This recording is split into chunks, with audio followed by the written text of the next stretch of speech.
to sing a song that old was sung, from ashes ancient dower is come, assuming man's infirmities to glad your ear and please your eye. It hath been sung at festivals, on ember eves and holy ales, and lords and ladies in their lives have read it for restoratives. The purchase is to make men glorious, et bonum pro antiquis eo millis. If you, born in these latter times when wit's more ripe, accept my rhymes, and that to hear an old man sing may to your wishes pleasure bring, I life would wish, and that I might waste it for you like taper light. This Antioch then, Antiochus the Great built up this city for his chiefest seat, the fairest in all Syria. I tell you what mine authors say. This king unto him took a fair, who died and left a female heir, so buxom, blithe, and full of face, as heaven had lent her all his grace, with whom the father liking took, and her to incest did provoke. Bad child, worse father, to entice his own to evil should be done by none. But custom what they did begin was with long use account no sin. The beauty of this sinful dame made many princes thither frame to seek her as a bedfellow, in marriage pleasures playfellow. Which to prevent, he made a law to keep her still and men in awe, that whoso asked her for his wife, his riddle told not, lost his life. So for her many a wight did die, as yon grim looks do testify. What now ensues, to the judgment of your eye I give my cause, who best can justify.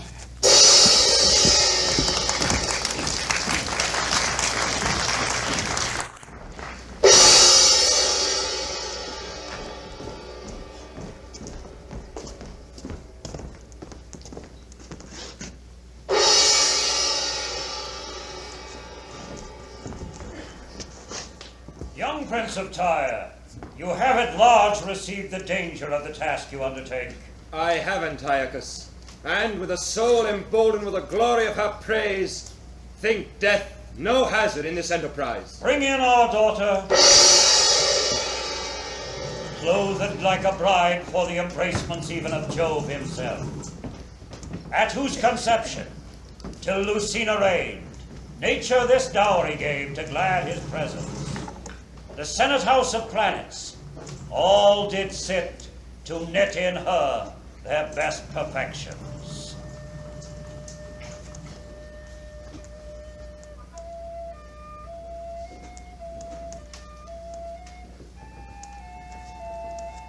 See where she comes, apparelled like the spring, graces her subjects and her thoughts, the king of every virtue gives renown to men. Her face, the book of praises, where is read nothing but curious pleasures, as from thence sorrow were ever raised, and testy wrath could never be her mild companion. You gods that made me man, that have inflamed desire in my breast, to taste the fruit of yon celestial tree, or die in the adventure, be my help, as I am son and servant to your will, to compass such a boundless happiness. Prince Pericles, that would be son to great Antiochus. Before thee stands this fair Hesperides, with golden fruit, but dangerous to be touched. For death like dragons here affright thee hard. Her face, like heaven, enticeth thee to view her countless glories, which desert must gain, and which without desert, because thine eye presumes to reach, all thy whole heap must die.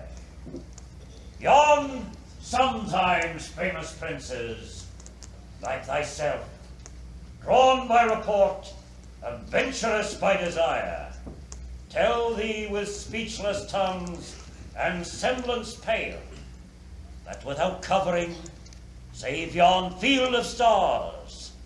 Here they stand martyrs, slain in Cupid's wars, and with dead cheeks advise thee to desist from going on death's net, whom none resist. Antiochus, I thank thee, who hath taught my frail mortality to know itself, and by those fearful objects to prepare this body like to them to what I must. For death remembered should be like a mirror, who tells us life's but breath, to trust it, error. I'll make my will then, and as sick men do, who know the world, see heaven, but feeling woe, gripe not at earthly joys as erst they did. So I bequeath a happy peace to you and all good men, as every prince should do. My riches to the earth, from whence they came, but my unspotted fire of love to you. Thus, ready for the way of life or death, I wait the sharpest blow. Scorning advice, read the conclusion then, which read and not expounded 'tis decreed, as these before thee, thou thyself must bleed. Of all say it yet, mayest thou prove prosperous. Of all say it yet, I wish thee happiness. Like a bold champion I assume the lists, nor ask advice of any other thought but faithfulness and courage.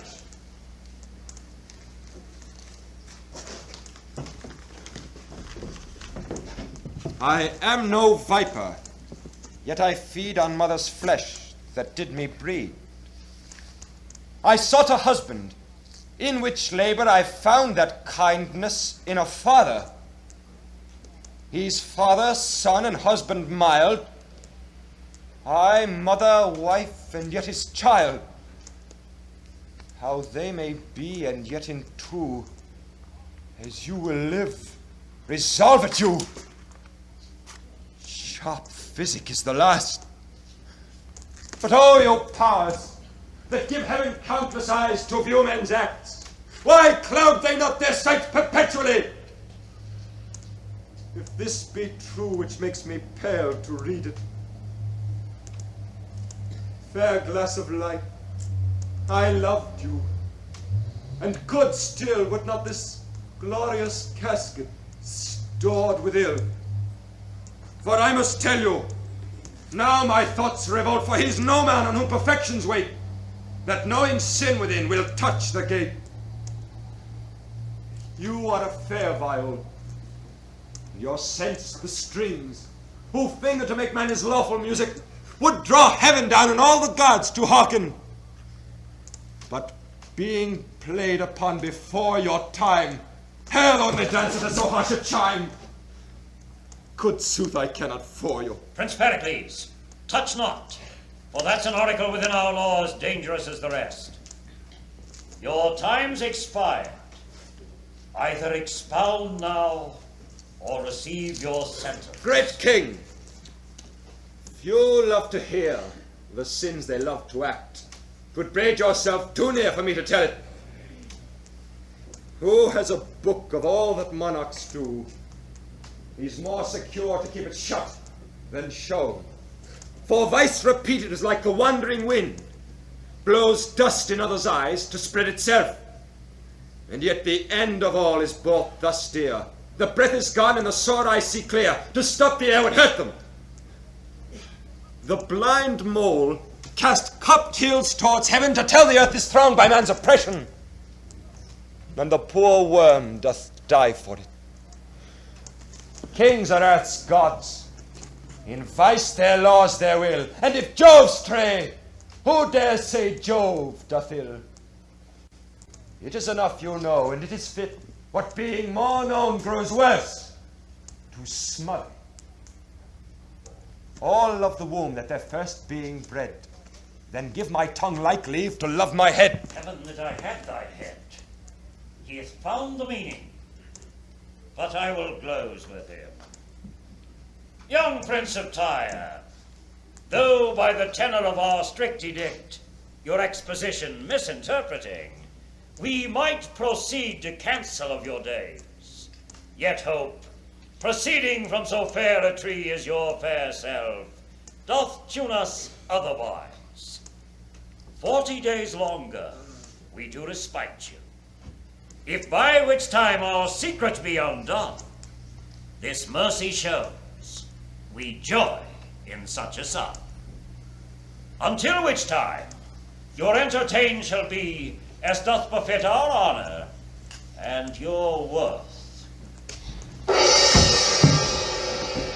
How courtesy would seem to cover sin, when what is done is like an hypocrite, the which is good in nothing but in sight.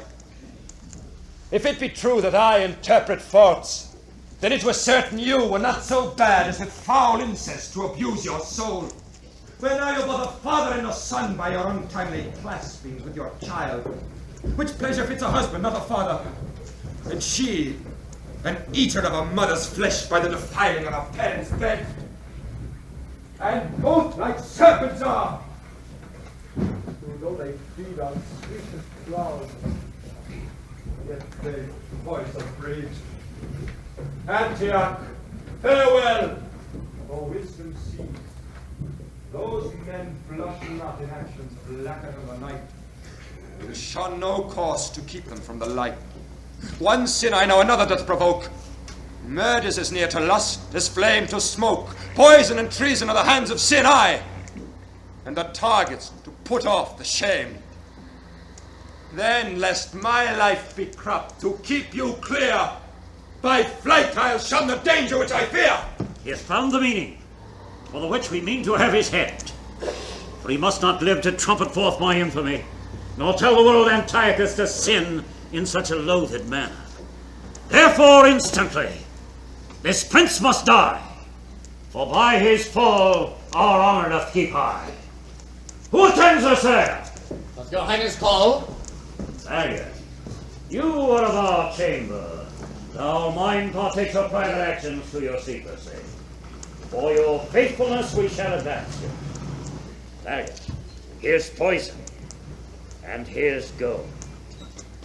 We hate the Prince of Tyre, and thou must kill him. Look, It fits thee not to ask the reason why, because we bid it. Say, is it done? my lord, 'tis done. Enough! Let your breath cool yourself telling your haste, My lord, Prince Pericles is fled. and thou wilt live fly after. And as the arrow shot by the well-experienced archer hits the mark his eye doth level at, so thou ne'er return until thou say, Prince Pericles is dead. My lord, if I can get him within my pistol's length, I'll make him sure enough. And so, farewell to your highness. Valiant, adieu. Till Pericles be dead, my heart can lend no succor to my head. Let none disturb us. Why should this change of thought? The said companion, dull-eyed melancholy, he my so used to guess, 'tis not an hour in the day's glorious walk.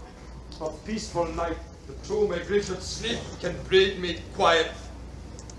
Here pleasures caught mine eyes, and mine eyes shun them. And danger which I feared is at Antioch, whose arm seems far too short to hit me here. Yet neither pleasure's art can joy my spirits, nor yet the other's distance comfort. Then it is thus. The passions of the mind, that have their first conception by misdread, have after nourishment and life by care. And what was first but fear what might be done, grows elder now and cares it be not done. So with me, the great Antiochus, against whom I'm too little to contend, since he so great can make his will his act, will think me speaking, though I swear to silence. Nor boots it me to say I honor him. If he suspect, I may dishonor him. And what may make him blush in being known, he'll stop the course by which it might be known. And with hostile forces he'll o'erspread the land, and with the extent of war will look so huge, amazement shall drive courage from the state. Our men be vanquished ere they do resist, and subjects punished that ne'er thought offense. Which care of them? Not pity of myself, who am no more but as the tops of trees, to fence the roots they grow by and defend them, makes both my body pine and soul to languish, and punish that before that he would punish. Joy and old comfort in your sacred breasts. And keep your mind peaceful and comfortable. Peace, peace, my lords, and give experience tongue. They do abuse the king that flatter him. For flattery is the bellows blows up sin, the thing the which is flattered, but a spark, to which that blast gives heat and stronger glow. Whereas reproof, obedient and in order, fits kings, as they are men, for they may err. When Signor Sooth here proclaims a peace, he flatters you, makes war upon your life. Prince, pardon me, or strike me if you please. I cannot be much lower than my knees. All leave ourselves. But let your cares look what shipping and what ladings in our haven, and then return to us. Helicanus, thou hast moved us. What seest thou in our looks? An angry brow, dread lord. If there be such a dart in prince's frowns, how durst thy tongue move anger to our face? How dare the plants look up to heaven, from whence they have their nourishment? Thou knowest I have power to take thy life from thee. I have ground the axe myself. Do you but strike the blow. Rise. Prithee, rise. Sit down. Thou art no flatterer. I thank thee for it. And heaven forbid that kings should let their ears hear their falsehood. Fit counselor and servant for a prince, who by thy wisdom makes a prince thy servant. What wouldst thou have me do? To bear with patience such griefs as you yourself do lay upon yourself. Thou speakst like a physician, Helicanus, that ministerest the potion unto me, that thou wouldst tremble to receive thyself.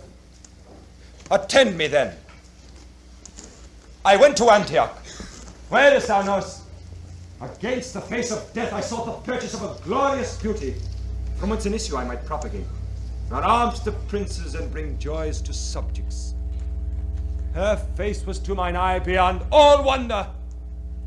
The rest, hearken thine ear, as black as incest, which, by my knowledge found, the sinful father seemed not to strike, but smooth.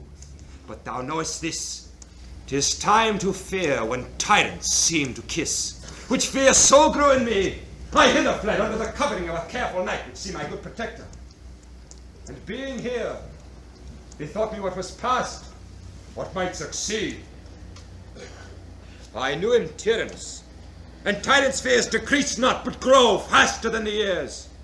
And should he doubt, as 'tis no doubt he doth, that I should open to the listening air how many worthy princes' bloods were shed to keep his bed of blackness unlaid ope, to lop that doubt he'll fill this land with arms and make pretense of wrong that I have done him, when all, for mine if I may call offence, must feel war's blow, who spares not innocence, which care of them, of which thyself art one, that now reprovest me for Alas, sir. To sleep, my eyes, blood from my cheeks, musings into my mind with 1,000 doubts how I might stop this tempest ere it came, but finding little comfort to relieve them, I thought it princely charity to grieve. Well, my lord, since you have given me leave to speak, freely will I speak.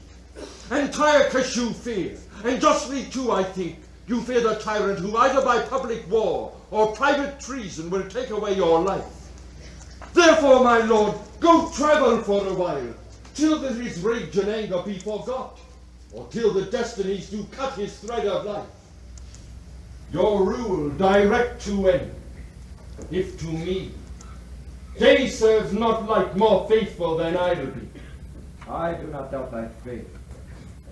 But should he wrong my liberties in my absence? We'll mingle our bloods together in the earth, from whence we had our being and our birth. Tyre, I now look from thee then, and to Tarsus in time I travel, where I'll hear from thee and by whose letters I'll dispose myself. What care I had in have of subjects good, on thee I lay, whose wisdom's strength can bear it.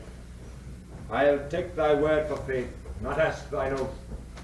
Who shuns not to break one, will sure crack both. But in our orbs we live so round and safe, the time of both this truth shall ne'er convince. Thou shouldst the subject shine, eye of true prince. So this is time, and this the court. Must I kill King Pericles, and if I do not, I am sure to be hanged at home. It is dangerous. Well, I perceive he was a wise fellow and had good discretion, that being bid to ask what he would of a king, desired to know none of his secrets. I see now the reason for it. For if a king do bid a man be a villain, he's bound by the indenture of his oath to be one. Hush! Here come the lords of Tyre. You shall not need, my fellow peers of Tyre, further to question me of your king's departure. His sealed commission left in trust with me does speak sufficiently. He's gone to travel. Oh, the king gone. If further yet you will be satisfied, why, as it were unlicensed of your loves, he would depart. I'll give some light unto you. Being at Antioch, What? From Antioch? royal Antiochus, on what cause I know not, took some displeasure at him. At least he judged so. And doubting lest that he had erred or sinned, to show his sorrow he'd correct himself. So puts himself unto the shipman's toil, with whom each minute threatens life with death. Well, I see I shall not be hanged. But since he's gone, the king's ear it must please, he 'scaped the land to perish at the sea.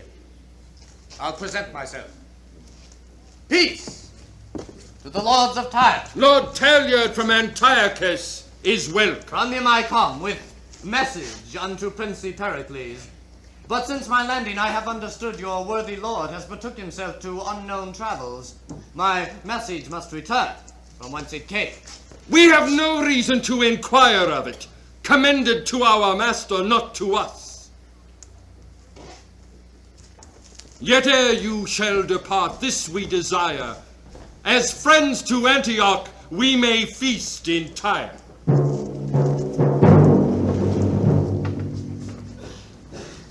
My Dionysus, shall we rest us here, and by relating tales of others' griefs, see if 'twill teach us to forget our own? That were to blow at fire, and hope to quench it. For who digs hills because they do aspire, throws down one mountain to cast up a higher. Oh, my distressed lord, even such our griefs are.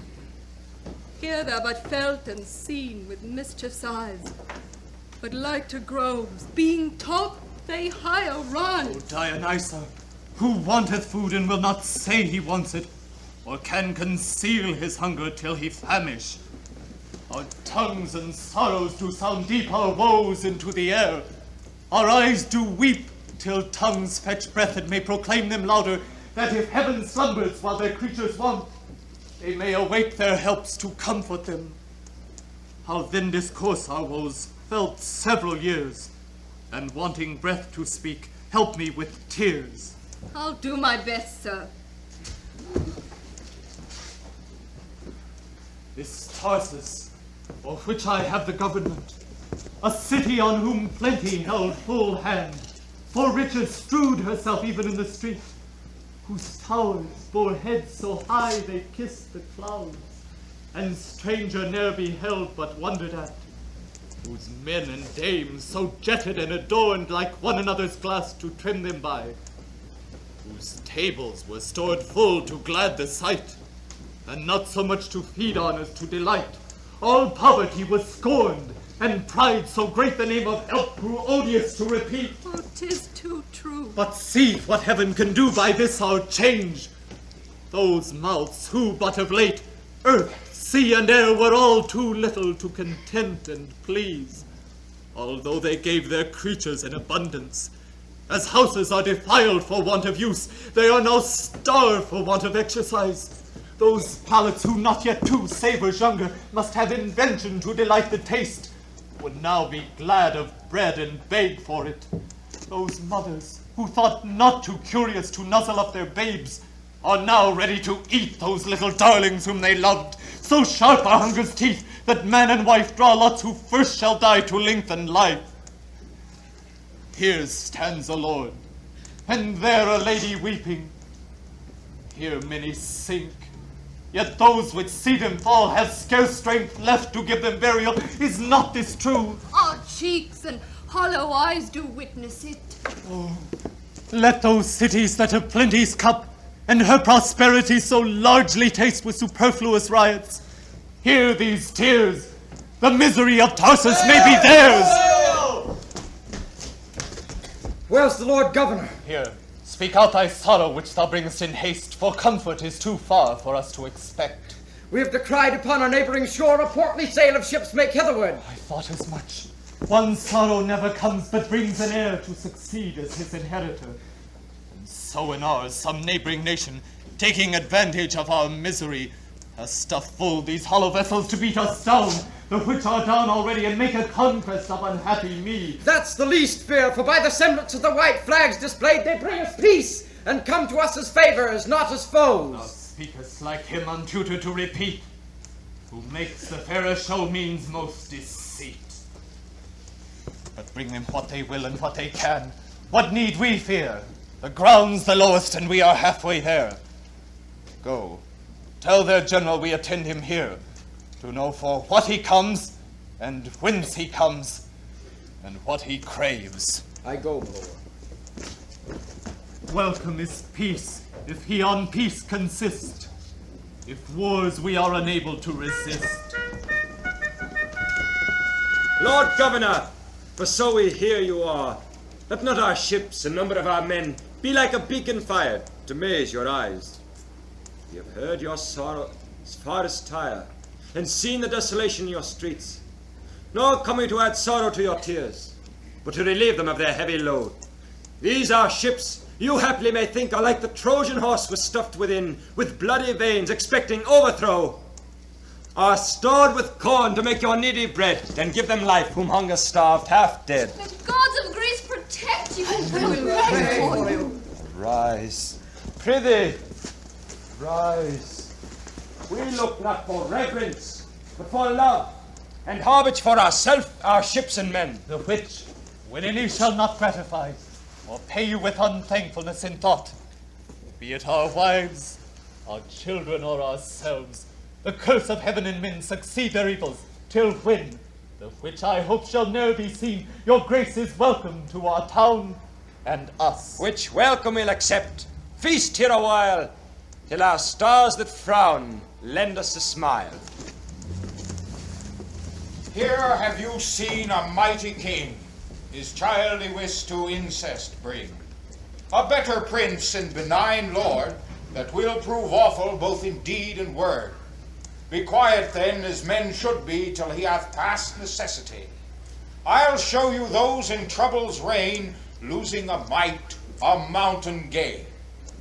The good in conversation, to whom I give my benison, is still at Tarsus, where each man thinks all is writ he spake and can, and to remember what he does, build his statue to make him glorious. And tidings to the contrary are brought your eyes, what need speak I. Good Helicane that stayed at home, not to eat honey like a drone from others' labors, for though he strive to kill and bad, keep good alive, and to fulfill his prince desire, sends word of all that haps in Tyre. How Talyard came full bent with sin, and had intent to murder him, that in Tarsus was not best longer for him to make his rest. He doing so, put forth to seas, where when men been, there's seldom ease. For now the wind begins to blow. Thunder above and deeps below make such unquiet that the ship should house him safe is wrecked and split. And he, good prince, having all lost, by waves from coast to coast is tossed. All perish end of man of pelf, nay, aught escaping but himself. Till fortune, tired with doing bad, threw him ashore to give him glad. And here he comes. What shall be next? Pardon, old Gower, this long's the text. Let cease your ire, you angry stars of heaven! Wind, rain, thunder! Remember, earthly man is but a substance that must yield to you. And I, as fits my nature, to obey you. Alas, the sea hath cast me on the rocks, washed me from shore to shore, and left me breath nothing to think on but ensuing death. Let it suffice the greatness of your powers to have bereft a prince of all his fortunes, and having thrown him from your watery grave, here to have death in peace is all he'll crave. What help, Perch?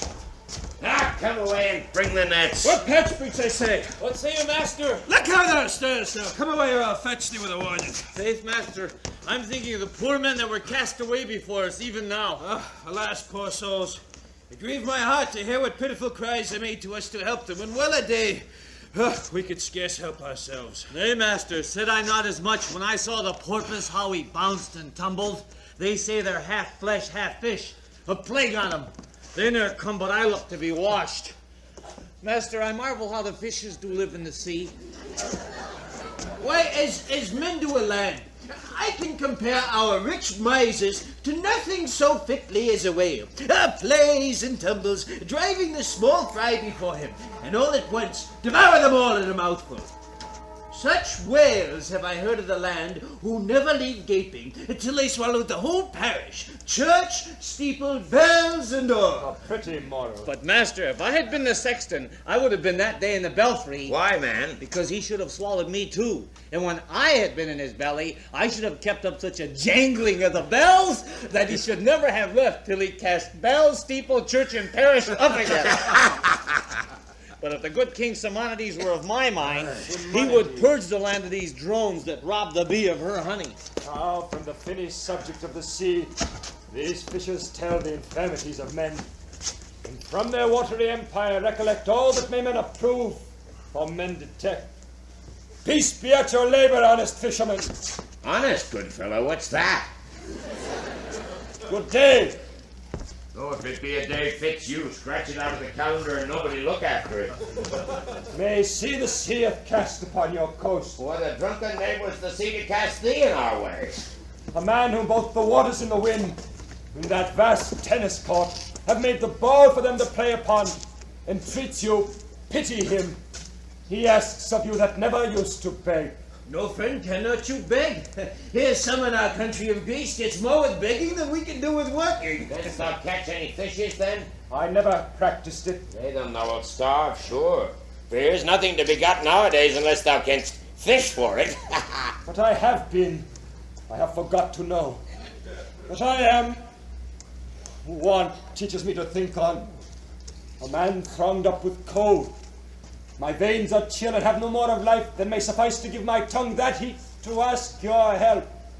Which, if you shall refuse when I am dead, for that I am a man, pray, see me bury it. Die, quotha, gods forbid it. Here, I have a gown. Come, put it on, keep thee warm. Now afore me a handsome fellow.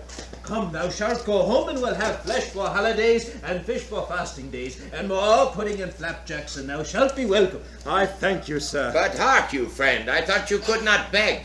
I did but crave. But crave? Well, then I'll turn craver too, so shall I escape whipping. Why, are all your beggars whipped then? Well, not all, my friend, not all. For if all our beggars were to be whipped, I should wish no other office but to be beagle. But, master, I'll go bring up the nets. How well this mirth becomes their labor. Hark sir, no ye are. Not well? But then I'll tell you, this place is called Pentapolis, and our king the good Humanities. The good Humanities, do you call him? Aye, sir, and he deserves so to be called for his peaceable reign and good government. He is a happy king, since he gains from his subjects the name of good by his government. How far is his court distant from this shore? Oh, marry, sir, half a day's journey. And I'll tell you, he hath a fair daughter, and tomorrow is her birthday. And there are princes and knights come from all parts of the world to joust and tourney for her love. Were my fortunes equal to my desires, I could wish to make one there. Oh, sir, things must be as they may. And when a man cannot get, he may lawfully deal for his wife's sword. Help, master, help! Here the fish hangs in the net like a poor man's right, and the lock will hardly come out. Spots on it. It's come already. 'Tis turned to a rusty armor. An armor, friends, I pray, let me see it. Thanks, fortune. Yet that after all thy crosses thou givest me somewhat to repair myself. And though it was mine own, part of my heritage, which my dead father did bequeath to me with this strict charge, even as he left his life, keep it, my Pericles. It hath been a shield twixt me and death, and pointed to this brace, for that it saved me, keep it, in like necessity, the which the gods protect thee from, may defend thee. It kept when I kept, I so dearly loved it, till the rough seas that spare not any man took it in rage, though calmed have given it again. I thank thee for it. My shipwreck now is no ill, since I have here my father's gift in's will. Why, what mean you, sir?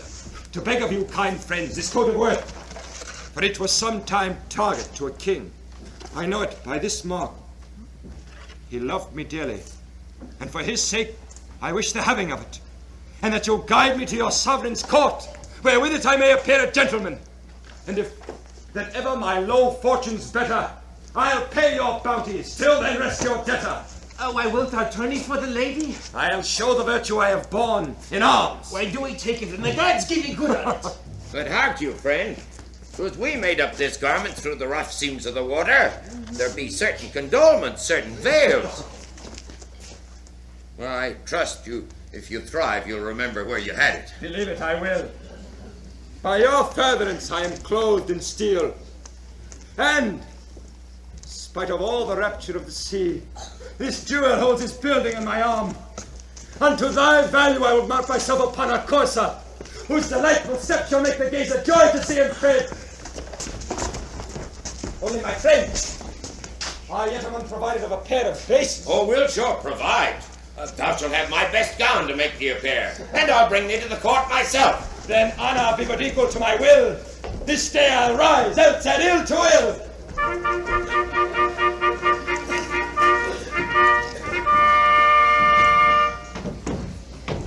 Are the knights ready to begin the trial? All the armor legion to await your coming to present themselves. Return them, we are ready.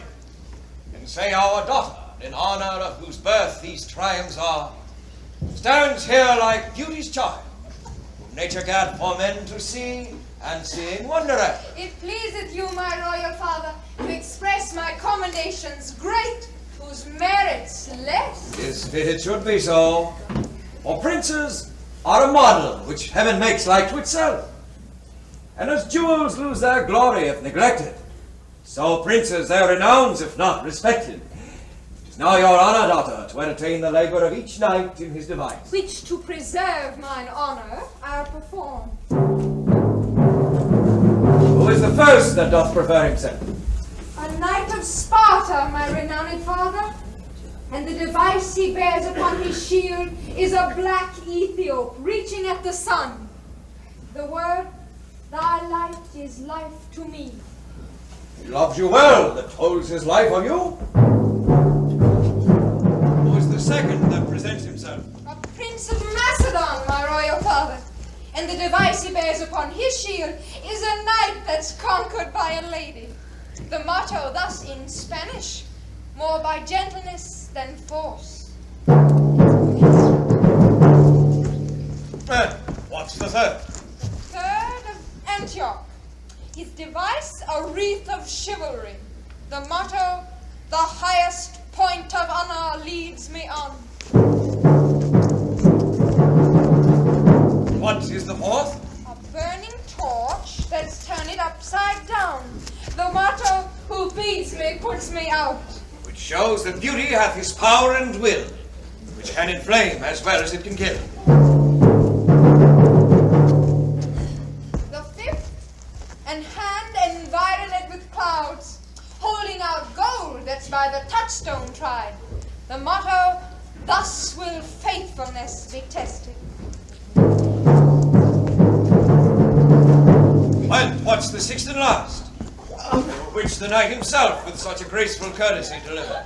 He seems to be a stranger, but his present is a withered branch that's only green at top. The word, his hope I live. Pretty moral. From the dejected state wherein he is, he hopes by you his fortunes yet may flourish. Well, he needs mean better than his outward show, does anyway speak in his just command. For by his rusty outside he appears more practiced with the whipstaff than the lambs. He well may be a stranger, for he comes to an honored triumph strangely furnished. And on set purpose let his armor rust, until they stay to scour it in the dust. Opinion's but a fool that makes us scan the outward habit by the inward man. But stay, the knights are coming. We will withdraw to the gallery.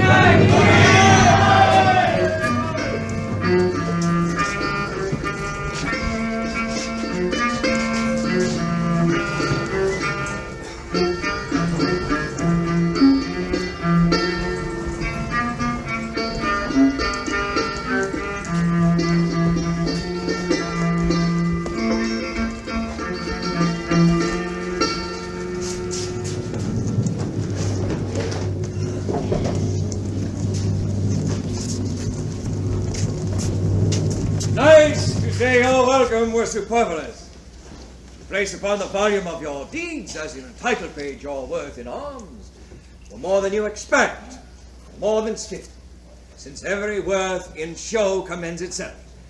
Prepare for mirth becomes a feast. You are princes and my guests. But you, my knight and guest, to whom this wreath of victory I give, and crown you king of this day's happiness. 'Tis more by fortune, lady, than my merit. Call it by what you will. The day is yours, and here I hope is none that envies it. In framing an artist, art hath thus decreed to make some good, but others to exceed, and you are a labored scholar. Come, queen of the feast, for not her, so you are. Here, take your place. Marshal, the rest, as they deserve their grace. We are honored much by the good Humanities. Your presence glads our days.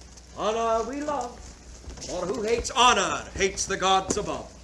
Sir, yonder is your place. Oh, some other is more fit. Contend not, sir, for we are gentlemen, that neither in our hearts nor outward eyes envy the great, nor shall the low despise. You are right courteous, knights.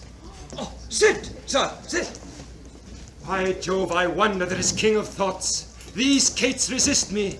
She but thought upon. By Juno that is queen of marriage, all viands that I eat do seem unsavory, wishing him my meat. Sure he's a gallant gentleman. It's but a country gentleman. Has done no more than other knights have done. Has broken a staff or so. So let it pass. To me he seems like diamond to glass. Yon king's to me like to my father's picture, which tells me in that glory whence he was, had princes sit like stars about his throne, whereby I see that time's the king of men, for he is their parent, and he is their grave. He gives them what he will, not what they crave. What are you, merry knights? Who could be other in this royal presence? Here with a cup that's stored under the brim. As you do now, fill your mistress' lips. We drink this health to you. We thank your grace. Yet pause a while. Our knight doth sit too melancholy, as if the entertainment of our court had not a show might countervail his worth. Note it not you, Thaisa? What is it to me, my father? Oh, daughter, attend. Princes in this should live like gods above, who freely give to every one that comes to honor them. And princes not doing so are like two gnats, which make a sound, but being killed are wondered at. Therefore, to make his entrance more sweet, here say we drink this standing bowl of wine to him. Alas, my father, it befits not me unto a stranger knight to be so bold. He may my proffer take for an offense, since men take women's gifts for impudence. Oh, do as I bid you, or you'll move me else. Now, by the gods, he could not please me better. And add that that we desire to know of him, from whence he is, his name and parentage. The king, my father, sir, hath drunk to you, I thank him. wishing it so much blood unto your life. I thank both him and you, and pledge him freely. And further, he desires to know of you of whence you are, your name and parentage. A gentleman of Tyre. My name Pericles, my education been in arts and arms, who looking for adventures in the world, was by the rough seas reft of ships and men, and after shipwreck, driven upon this shore. He thanks your grace. Names himself Pericles, a gentleman of Tyre, who only by misfortune of the seas, bereft of ships and men, cast on this shore. Now, by the gods, I pity his misfortune, and will awake him from his melancholy. Come, gentlemen, we sit too long on trifles, and waste the time which looks for other revels. Even in your armors, as you are dressed, will very well become a soldier's dance. I will not have excuse for saying this music is too harsh for ladies' heads, since they love men in arms as well as beds.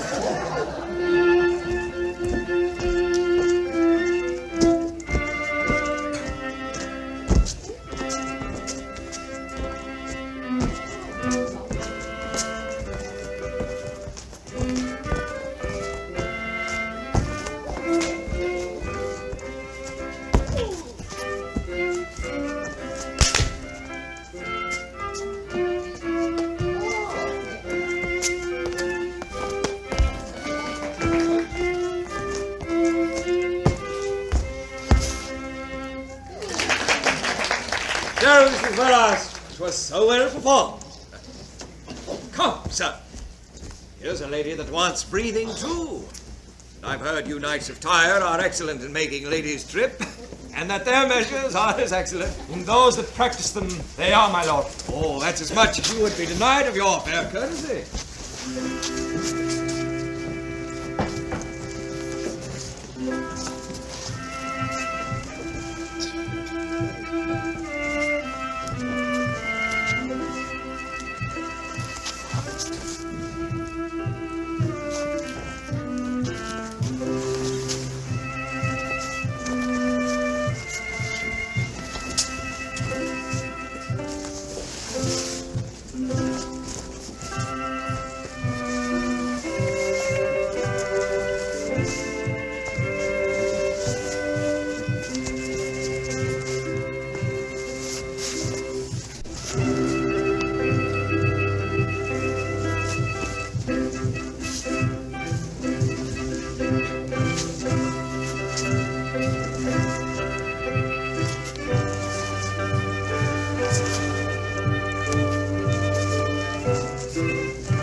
Thanks, gentlemen, to all.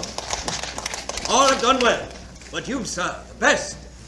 Pages and lights to conduct these knights under their several lodgings. Yours, sir, we've given order to be next Arrow. I am at your grace's pleasure. Princes, it is too late to talk of love. And that's the mark I know you level at. Therefore, each one betake him to his rest. Tomorrow, all for speeding to their best. No, Escanes, no. Know this of me. Antiochus from incest lived not free, for which the most high gods, not minding longer to withhold the vengeance that they had in store, due to this heinous capital offense, even in the height and pride of all his glory, when he was seated in a chariot of inestimable value, and his daughter with him, a fire from heaven came, and shriveled up their bodies even to loathing. For they so stunk that all those eyes adored them ere their fall, scorn now their hand should give them burial. 'Twas very strange. And yet, but justice. For though this king were great, his greatness was no god to bar heaven's shaft, but sin had his reward. 'Tis very true. See, not a man in fact of conscience or counsel has respect with him but he. It shall no longer grieve without reproof. And cursed be he that will not second it. Follow me then. Lord Helicane, a word! With me, and welcome.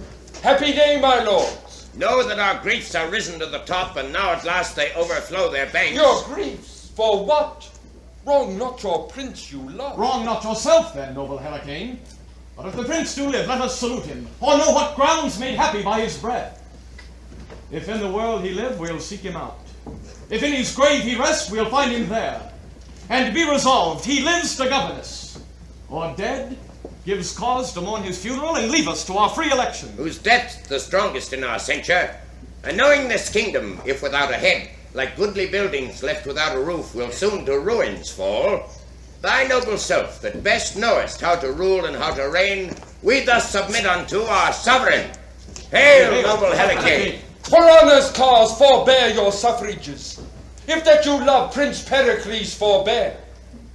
Take I your wish, I leap into the seas, where's hourly trouble for a minute's ease. A 12-month longer let me entreat you to forbear the absence of your king. If in which time expired he not return, I shall with aged patience bear your yoke. But if I cannot win you to this love, go search like nobles, like noble subjects. And in your search spend your adventurous worth, whom if you find, and win unto return, you shall like diamonds sit about his crown. To wisdom he's a fool that will not yield.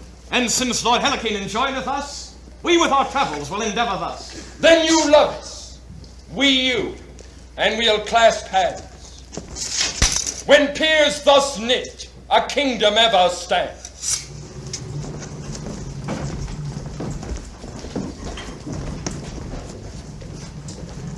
Knights, from my daughter, this I let you know. That for this 12 months she'll not undertake a married life.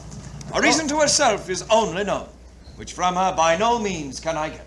Can we in no way get access to her? Faith, by no means. She hath so strictly tied her to a chamber that 'tis impossible. 12 moons more she'll wear Diana's livery. This by the eye of Cynthia hath she vowed, and on her virgin honor will not break it. Lo, to bid farewell, we take our leaves. So they are well dispatched. Now to my daughter's letter. She tells me here she'll wed the stranger knight, or never more to see day nor light. As well, mistress, your choice agrees with mine. I like that well. Hey, how absolute she's in. Not minding whether I dislike or no. Well, I do commend her choice, and will no longer have it be delayed. Soft, here he comes. I must dissemble. All fortune to the good Simonides. To you as much, son. I am much beholding to you for your sweet music this last night. I do protest my ears were never better fed with such delightful, pleasing harmony. It is your grace's pleasure to commend, not my desert. Sir, you are music's master. The worst of all the scholars, my good lord. Let me ask you one thing. What do you think of my daughter, sir? A most virtuous princess. She is fair, too, is she not? As a fair day in summer. Wondrous fair. Sir, my daughter thinks very well of you. Aye, so well that you must be her master, and she will be your scholar. Therefore, look to her. Oh, I am unworthy for her schoolmaster. She thinks not so. Peruse this writing else. What's here? A letter that she loves the knight of Tyre. 'Tis the king's subtlety to have my life. Oh, seek not to entrap me, gracious lord, a stranger and distressed gentleman, that never aimed so high to love your daughter, but bent all offices to honor her. Thou hast bewitched my daughter, and thou art a villain. By the gods, I have not. Never did thought of mine levy offence, and never did my actions yet commence a deed might gain her love or your displeasure. Traitor, thou liest. Traitor! Aye, traitor! Even in this throat, unless it be the king that calls me traitor, I return the lie. Now, by the gods, I do applaud his courage. My actions are as noble as my thoughts, yet never relished of a base descent. I came into your court for honour's cause, and not to be a rebel to her state. And he that otherwise accounts of me, this sword shall prove his honour's enemy. Oh! Here comes my daughter. She can witness it. Then, as you are as virtuous as fair, Resolve your angry father here if my hand did e'er solicit, or my tongue subscribe to any syllable that made love to you. Why, sir, say if you had. Who takes offense if that would make me glad? Yea, mistress, are you so peremptory? I'm glad on it with all my heart. I'll tell you, I'll bring you in subjection. Will you, not having my consent, bestow your love and your affections upon a stranger, who for aught I know may be, nor can I think the contrary, as great in blood as I myself? Therefore, either frame your will to mine, and you, sir, him, either be you ruled by me, or I'll make you man and wife. Take on your hands and lips, Massili, too. And being joined, I'll thus your hopes destroy, and for a further grief, God give you joy. What, are you both pleased? Yes, if you love me, sir. Even as my life or blood that fosters it. What, are you both agreed? Yes, if it please your majesty. It pleaseth me so well that I will see you wed. And then, with what haste you can, get you to bed.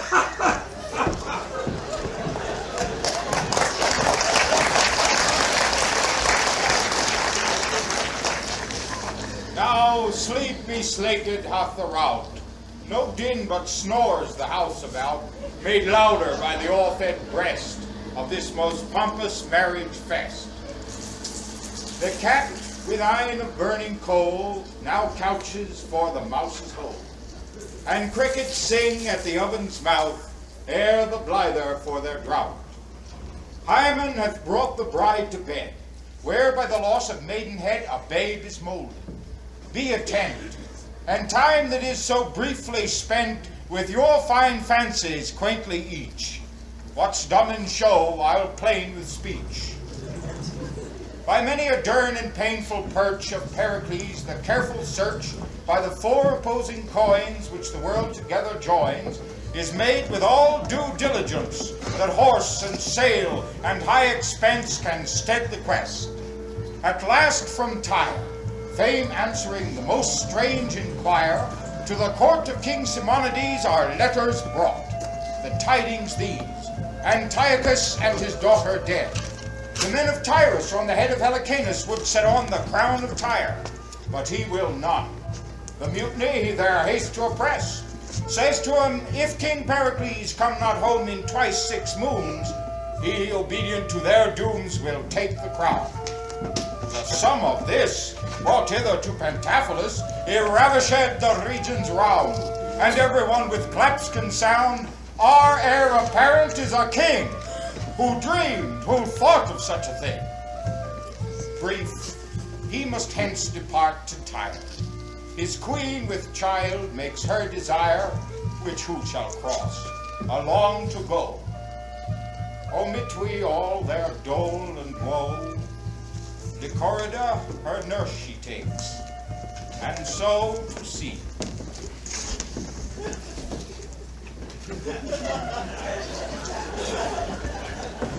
Their vessel shakes on Neptune's billow. Half the flood hath their keel cut, but fortune's mood varies again. The grizzled north disgorges such a tempest forth, that as a duck for life that dives, so up and down the poor ship drives. The lady shrieks, and well and near does fall in travail with her fear.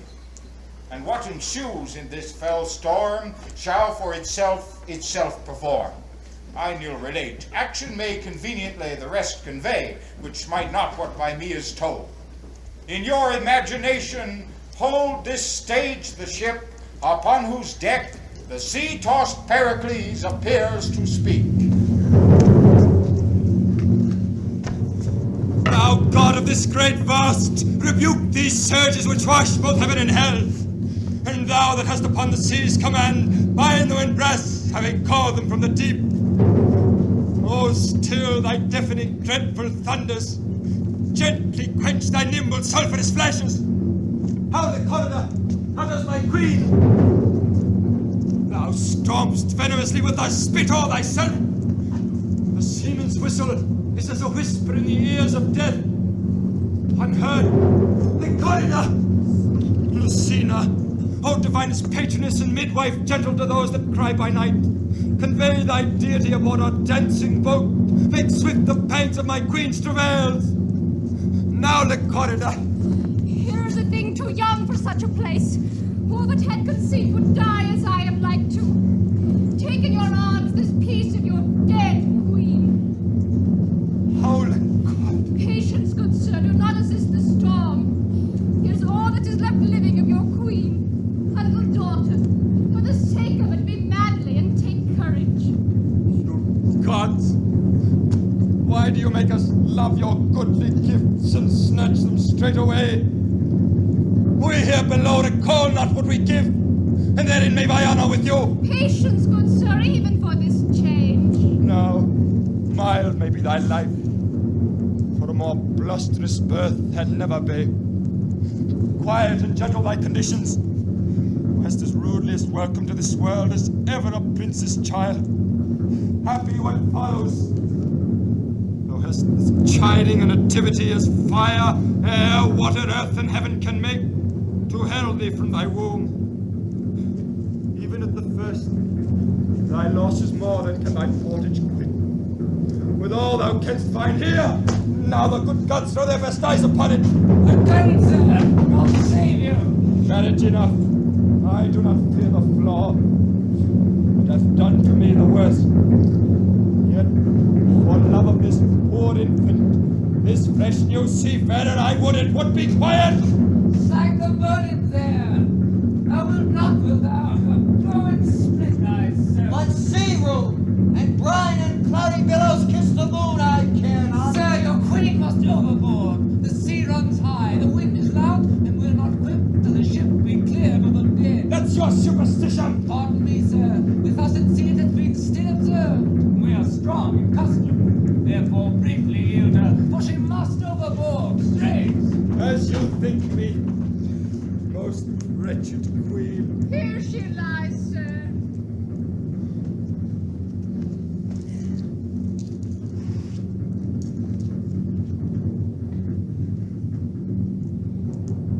Terrible childbed hast thou had, my dear. No light, no fire.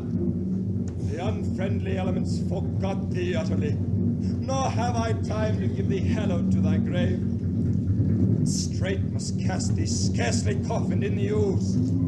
Where for a monument upon thy bones and eye remaining lamps, the belching whale and humming water must overwhelm thy corpse, lying with simple shells. Now the courier, bid Nest to bring me spices, ink and paper, my casket with my jewels. Bid McCann to bring me the satin coffer. Lay the babe upon the pillow. Hide thee, whilst I say a priestly farewell to her. Suddenly, woman. Sir, we have a chest beneath the hatches, corked and the tomb ready. I thank thee. Mariner, say what coast is this? We are near Tarsus. Thither, gentle mariner, alter thy course from Tyre. Whence canst thou reach it? By break of day, if the wind cease. Oh, make for Tarsus. There will I visit Cleon, for the babe cannot hold out unto Titus. There I will leave it in careful nursing. Go thy ways, good mariner. I'll bring the body presently. Oh! Demon! Oh! That's my Lord Carl. Get fire and meat for this poor man. It's been a turbulent and stormy night. Oh, I have been in many, but such a night as this till now I never endured. Your master will be dead ere you return. There's nothing can be ministered to nature can recover him. Go, give this to the apothecary and tell me how it works. Good morning to your lordship. Good morrow to your worship. Gentlemen, why do you stir so early? Oh, our lodging standing bleak upon the sea shook as the earth did quake. The very principles did seem to rend and all to topple. Your surprise and fear made me to quit the house. That is the cause we trouble you so early. 'Tis not our husbandry. Oh, you say well. But I much marvel that your lordship, having rich Tyre about you, should at these early hours shake off the golden slumber of repose. 'Tis most strange nature should be so conversant with pain, not being thereto compelled. Oh, I heard it ever that virtue and cunning were endowments greater than nobleness or riches. Careless heirs may the two latter darken and expend, but immortality attends the former, making a man a god. 'Tis known I have ever studied physic, through which secret art, by turning o'er authorities, I have, together with my practice, made familiar to me and to my aid the blessed infusions that dwell in vegetatives, in metals, stones. And I can speak of the disturbances that nature works, and of the cures, which doth give me a more content in the course of true delight than to be thirsting after tottering honor, or to tie up my treasure in silken bags to please the fool and dead. Your honor has through Ephesus poured forth your charity, and hundreds call themselves your creatures, who by you have been restored. And not your knowledge, your personal pain, but even your purse still open, hath built Lord Saruman such strong renown as time shall never raise. Oh, lift there! What is that? Well, sir, even now the storm has tossed upon our shore this chest. 'Tis from some wreck. Well, sit down, let's look for it. 'Tis like a coffin, sir. 'Tis wondrous heavy. Wrench it open straight. If the seas stomach be all charged with gold, 'tis a good constraint of fortune it urges the force. 'Tis so, my lord. How close 'tis cocked and attuned. Did the sea cast it up? Sir, I never saw so huge a billow as threw it on the shore. I will wrench it open. Soft. It smells most sweetly in my sense. Delicate odor. As ever hit my nostrils. So up with it.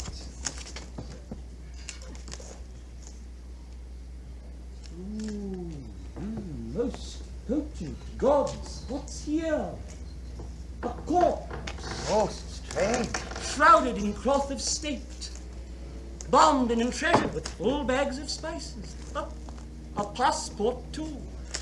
Apollo perfecting the character. Here I give to understand, if ere this coffin drive the land, I, King Pericles, had lost his queen. Worth all our mundane cost, who finds her, give her burying, she was the daughter of a king. Besides this treasure for a fee, the gods requite this charity. Oh, Pericles, if thou livest, thou hast a heart that full cracks for woe. This chance tonight? Most likely, sir. Nay, most certainly tonight. Look how fresh she looks. They were too rough to throw her in the sea. Make a fire with me. Fetch hither all the boxes in my closets. Death may usurp on nature many hours, and let the fire of life kindle again in the all-pressed spirits. I heard of an Egyptian who had 9 hours lain dead, but was by good appliance recovered. Ah, well said, well said. The fire in blots. What rough and woeful music that we have. Cause it to sound.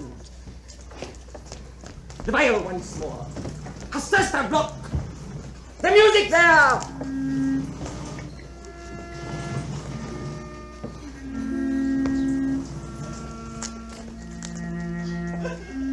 Gentlemen, I pray you give her air. Oh, this queen will live. Nature awakes. Her warmth breathes out of her. Why, she hath not been entranced above 5 hours. See how she begins to glow into life's flower again.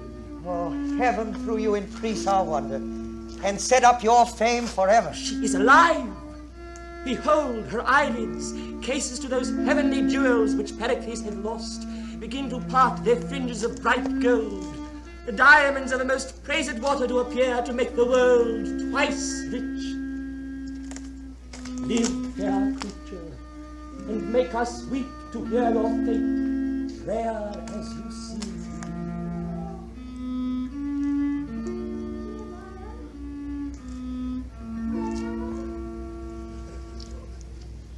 Where's my lord? What world is this? Is not this strange? Most rare. Hush, gentle neighbors. Lend me your hand. Help me bear her to the next room. Get men in there! This matter must be looked through now, for her relapse is mortal. Come, come, and Esculasius guide us.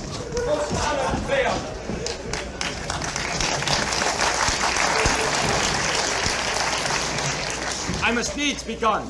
My 12 months are expired, and TYRE stands in litigious peace.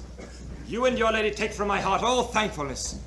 The gods make up the rest upon you. Your shafts of fortune, though they hurt you mortally, yet glance full wonderingly on us. Oh, your sweet queen. that the strict fates had pleased you had brought her hither, to have blessed mine eyes with her. We cannot but obey the powers above us. Could I rage and roar as the facetious lies in? Yet the end must be as 'tis.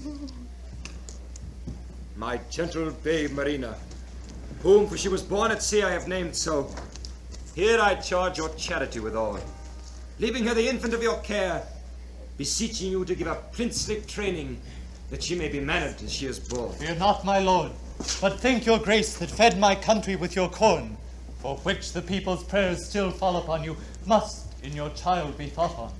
If neglection should therein make me vile, the common body by you relieved would force me to my duty.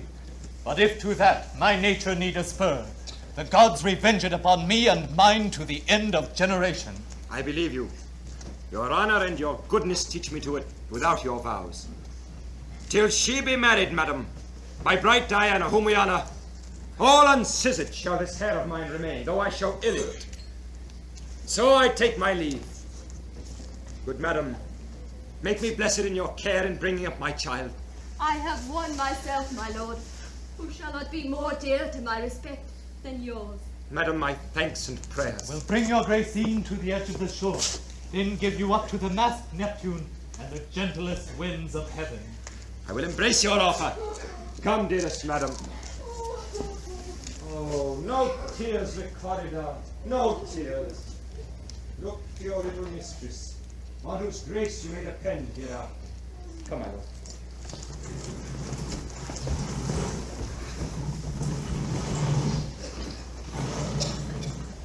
Madam, this letter and some certain jewels lay with you in your coffer, which are at your disposal.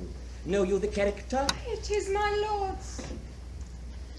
That I was shipped at sea, I well remember, even on my eating time. But whether they are delivered by the holy gods, I cannot rightly say. Oh. But since King Pericles, my wedded lord, I ne'er shall see again, a vestal livery will I take me to, and never more have joy. Now, if this you purpose as you speak, Diana's temple is not distant far, where you may abide till your date expire. Moreover, if it please you, a niece of mine shall attend you there. My recompense is thanks, that's all. Yet my goodwill is great, though the gift is small. Imagine Pericles arrived at Tyre, welcomed and settled to his own desire. His woeful queen we leave at Ephesus, unto Diana there a votaress. Now to Marina bend your mind, whom our fast-growing scene must find at Tarsus, and by Cleon trained in music, letters, who hath gained of education all the grace that makes her both the heart and place of general wonder. But alack, that monster envy, off the rack of earned praise, Marina's life seeks to take off by treason's knife. And in this kind hath our Cleon one daughter, and a wench full grown, even ripe for marriage right. This maid hight Philoton. And it is said for certain in our story, she would ever with Marina be it when she weaved the sleeted silk with fingers long, small, white as milk, or when she would with sharp needle wound the cambric, which she made more sound by hurting it, or when to the lute she sung and made the night bird mute that still records with moan, or when she would with rich and constant pen veil to her mistress Diane, still this Philoton contends in skill with absolute Marina. So with the dove of Paphos might the crow vie feathers white. Marina gets all praises, which are paid as debts and not as given. This so darks in Philoton all graceful marks, that Cleon's wife with envy rare a present murderer does prepare for good Marina, that her daughter might stand peerless by this slaughter. The sooner her vile thoughts to stead, Lycorida, our nurse, is dead. And cursed Dionysa hath the pregnant instrument of wrath pressed for this blow.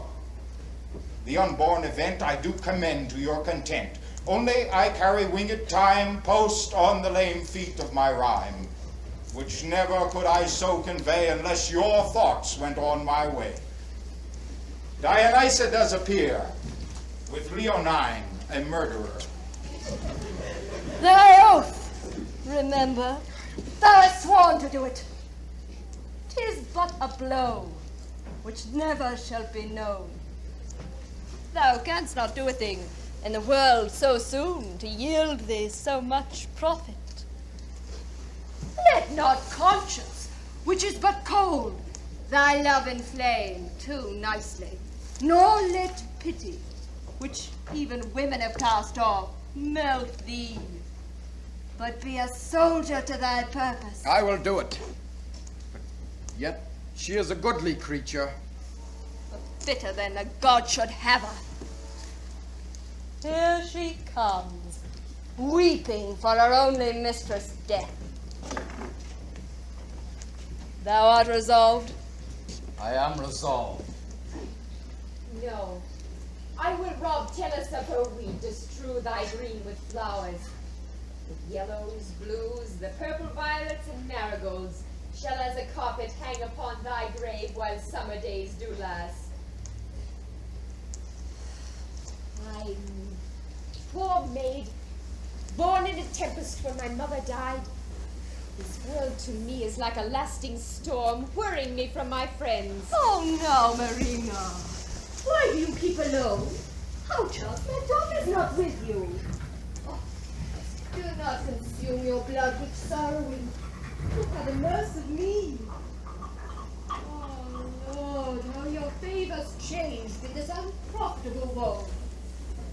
Come, give me your flowers, ere the sea mar it. Walk with Leonine. The air is quick there, and it pierces and sharpens the stomach. Come, Leonine, take her by the arm, walk with her. No, I pray you. I'll not bereave you of your servant. Come, come. I love the king, your father, and yourself, with more than foreign heart. We every day expect him here. When he shall come and find our paragon to all reports thus blasted, he will repent the breadth of his great voyage. Blame both my lord and me that we've taken no care to your best courses. Go, I pray you, walk and be cheerful once again. Reserve that excellent complexion which did steal the eyes of young and old. Care not for me. I can go home alone. Well, I will do it. But yet I have no desire to. Come, come, I know it is good for you. Walk half an hour, Leonine, at least. Remember what I have said. I warrant you, madam. I'll leave you, sweet lady, for a while. Pray you walk softly. Do not heat your blood. What? I must have care for you. My thanks, sweet madam.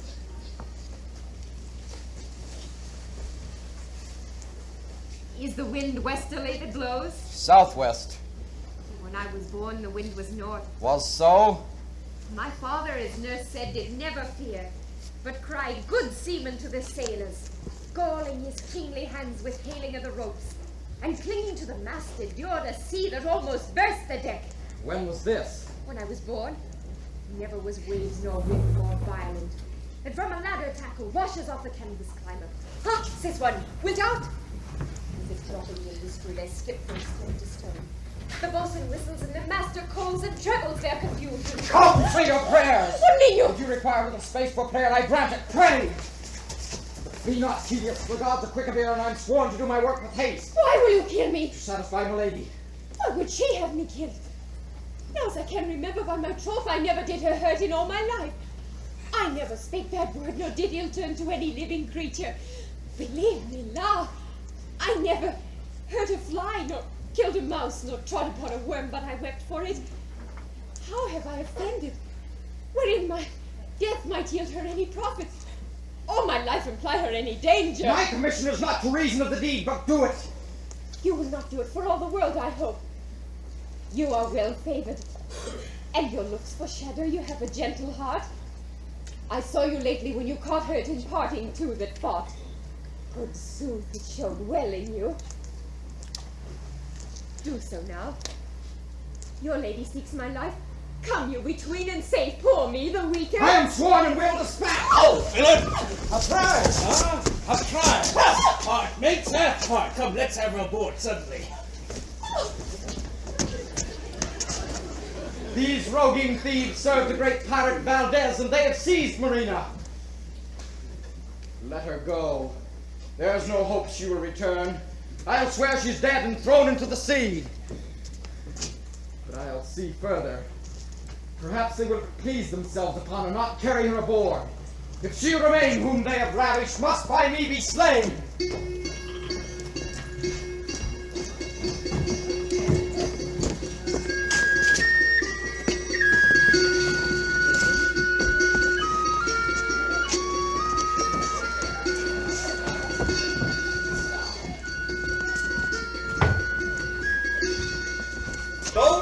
Sir.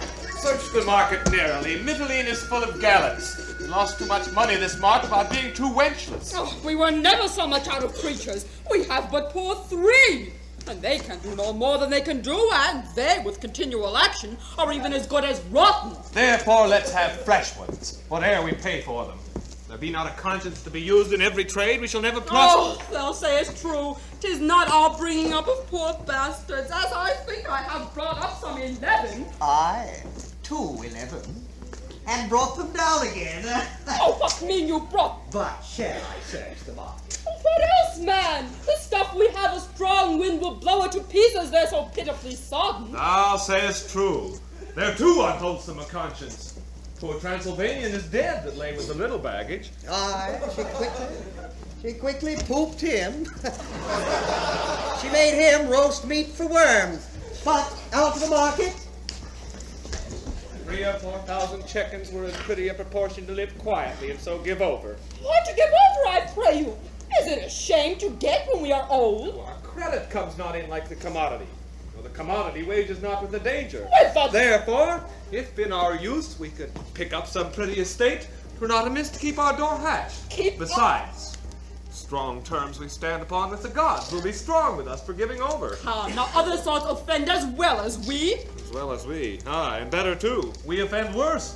Neither is our profession any trade, it's no calling. No, you got... Here comes both. Come your way. Now, my master, you say she's a virgin. Oh, sir, we doubt it not. My master, I have gone through for this piece.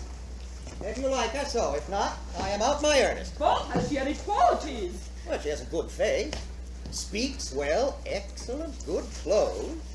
There's no further necessity of qualities can make her be refused. What's her price, folk? Well, it cannot be bated one doit of 1,000 pieces. Well, come with me, my masters. You shall have your money presently. Wife, take her in. Instruct her what she has to do that she may not be raw in her entertainment. Go! Take you the marks of her, the color of her hair, complexion, height, age, with warrant of her virginity, and try he that shall give most shall have her first. Such a maidenhead were no cheap thing if men were as they have been. Get this done as I command. Performance shall follow. Alack! But Leonine was so slack, so slow. He should have struck, not spoke. No, that these pirates, not enough barbarous, had not all board thrown me for to join my mother.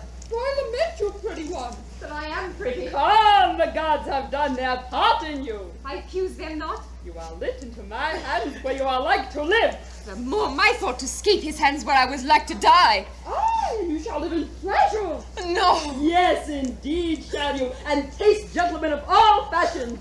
You shall fare well, you shall know the difference of all complexions. What? Do you stop your ears? Are you a woman? Oh, that you have me be, and I be not a woman. An honest woman or not a woman? Oh, marry, whip thee, gosling. I think I shall have something to do with you. Come, you are a young, foolish sapling, and must be bowed as I would have you. The gods defend me. If it please the gods to defend you by men, then men must comfort you, men must feed you, men must stir you up. Both pretend. Now, sir, hast thou cried her through the market? Oh, I have cried her almost to the number of her hairs. I have drawn her very picture with my voice. And really tell me how dost thou find the inclination of the people, especially of the younger sort? Oh, they listened as they would have hearkened to their father's testament. There was a Spaniard's mouth so watered he went to bed to her very description. We shall have him here tomorrow with his best ruff on. Tonight. But mistress, do you remember that old French knight that cowers in the ham? Oh, Monsieur Ferroli. Aye, he offered to cut a caper at the proclamation. Oh, he made a groan at it. Swore he'd see her tomorrow. Well, as for him, he brought his disease hither. Here he does but renew it. I know he will come in our shadow to scatter his crowns in the sun. Oh, if we had of every nation a traveller, we should lodge him with this side. Pray you, come hither a while. You have fortunes coming upon you. Now mark me, you must seem to do that fearfully, which you commit willingly. To despise profit where you have most gain. To weep that you live as you do makes pity in your lovers. Seldom but that pity begets you a good opinion, and that opinion a mere profit. I understand you not. Take her home, mistress, take her home. These queer blushes of hers must be quenched with some present practice. Thou sayest true. In faith, so they must. For your bride goes to that with shame, which is her way to go with warrant. With faith, some do, some do not. But, mistress, if I have bargained for the joint... Thou mayst cut a morsel off the spit. I may so. Oh, you should deny it. Come, young one. Oh, I like the manner of your garments well. Aye, they shall not be changed yet. But spend thou that in the town. Report what a sojourner we have. You'll lose nothing by custom. When nature framed this piece, she meant thee a good turn. Therefore, say what a paragon she is, and thou hast the harvest out of thine own report. Mistress, I warrant you, thunder shall not so awake the beds of eels, as my giving out of her beauty shall stir up the lewdly inclined. I'll have some here tonight. Come your ways. Follow me. Fires be hot, knives sharp, or waters deep. Untied I still my virgin knot will keep. Diana, aid my purpose. What have we to do with Diana? Pray you, will you go with us?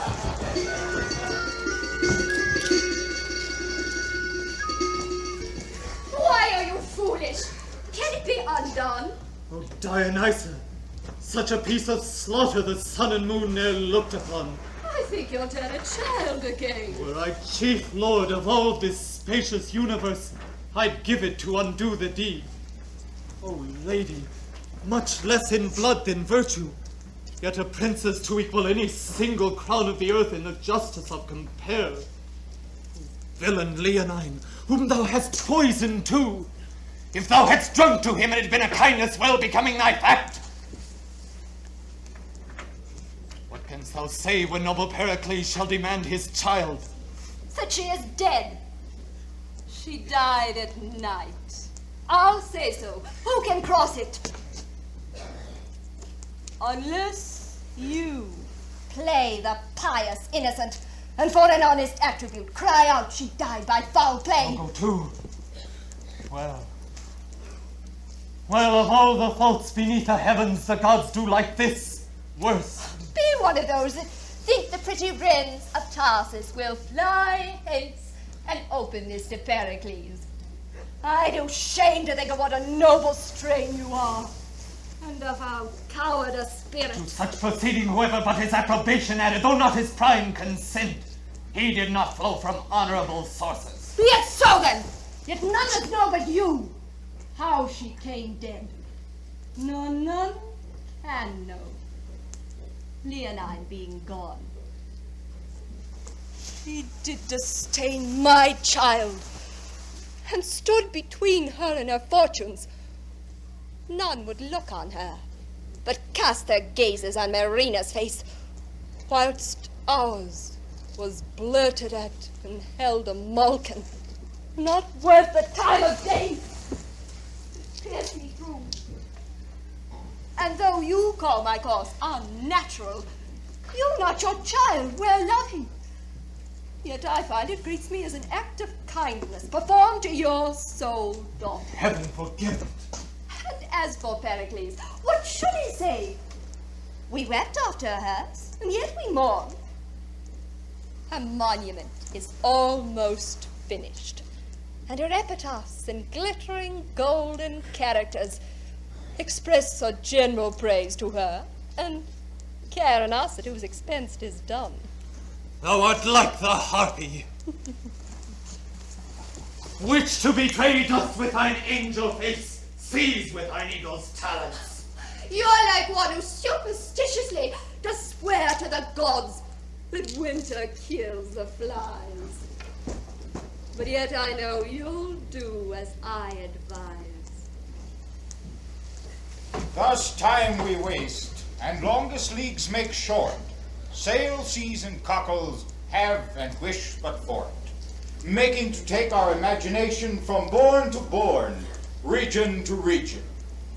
Pericles is now again thwarting the wayward seas, attended on by many a lord and knight to see his daughter, all his life's delight. Well-sailing ships and bounteous winds have brought this king to Tarsus. Think his pilot thought. So with his steerage shall your thoughts grow on to fetch his daughter home, who first is gone. Like motes and shadows, see them move a while. Your ears unto your eyes I'll reconcile.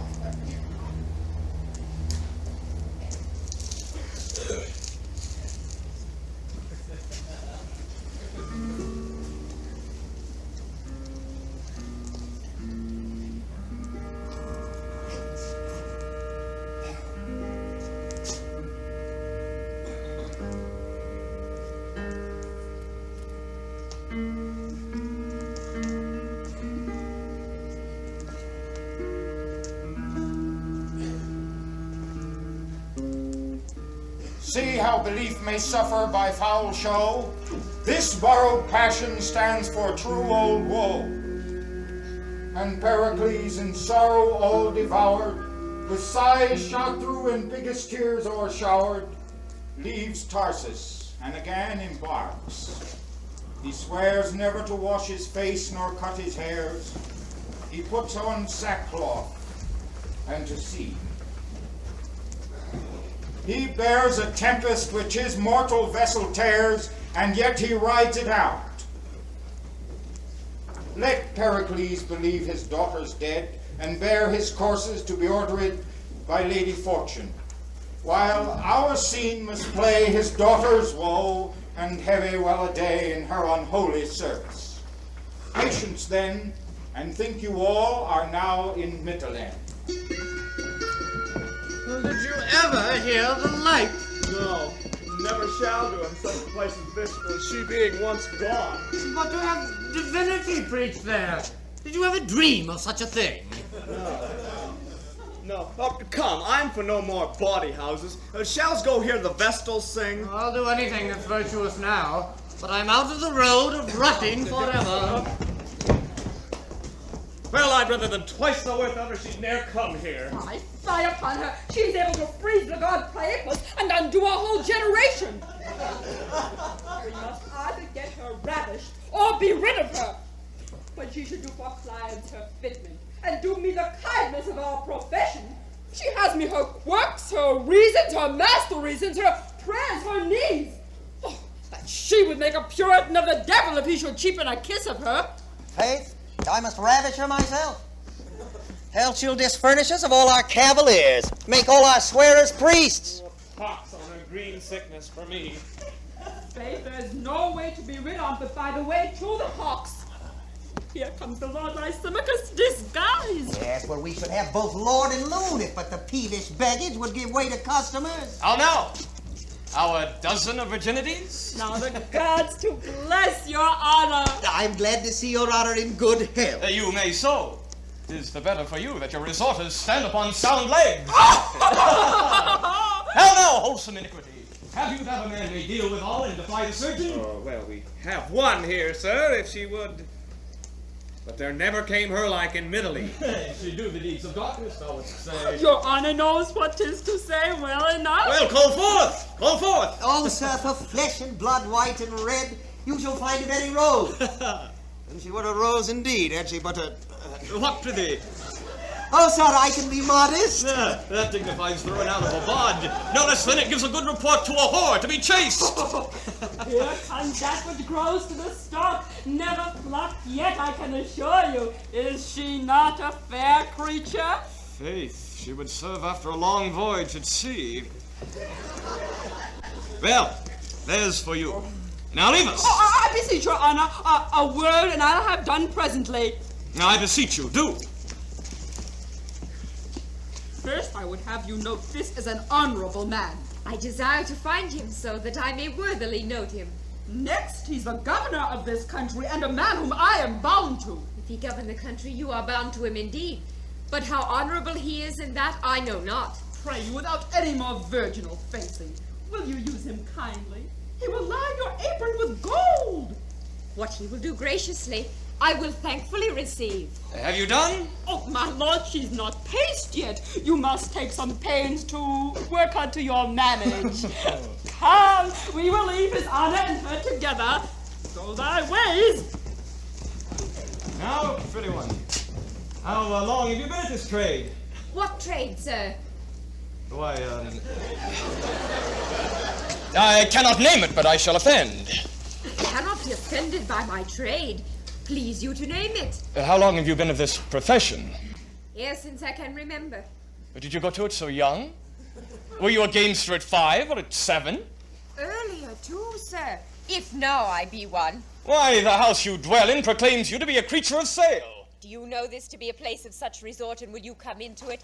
I hear say you are of honorable parts and are the governor of this place. Why, hath your principal made known unto you who I am? Who is my principal? Why, your herb woman. She that sets seeds and roots of shame and iniquity. Oh, you've heard something of my power, and so stand aloof for more serious wooing.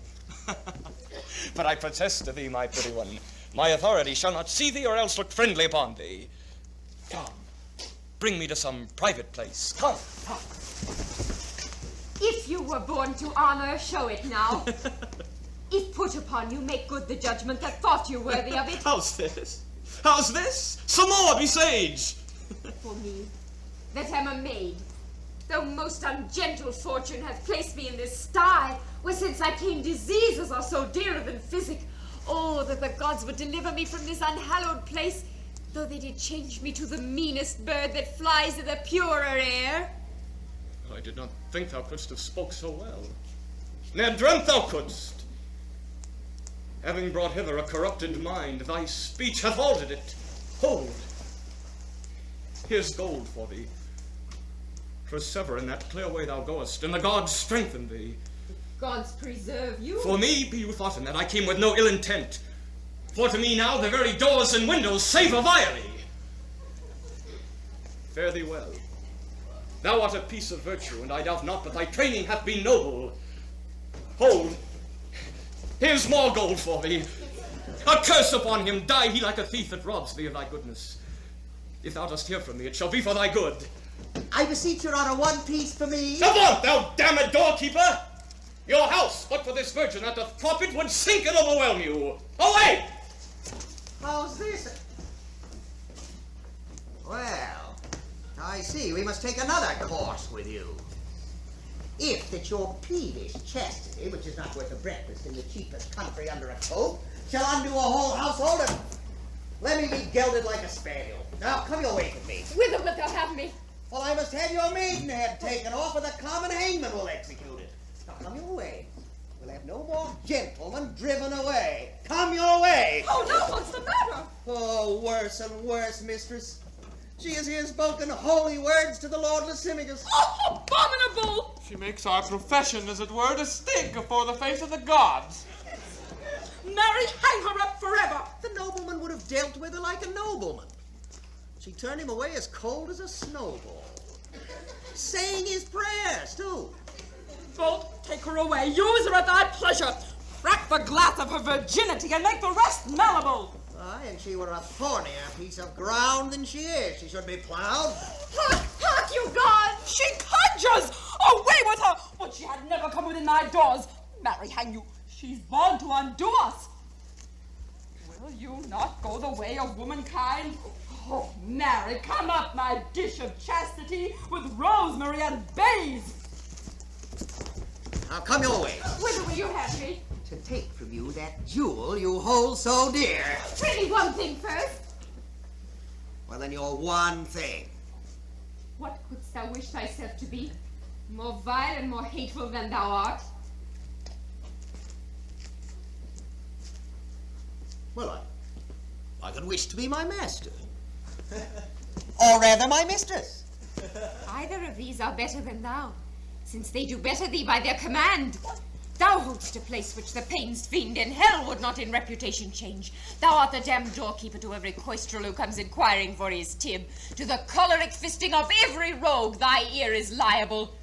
Thy food is such as hath been belched on by infected lungs. Well, what would you have me do? Go to the wars, would you?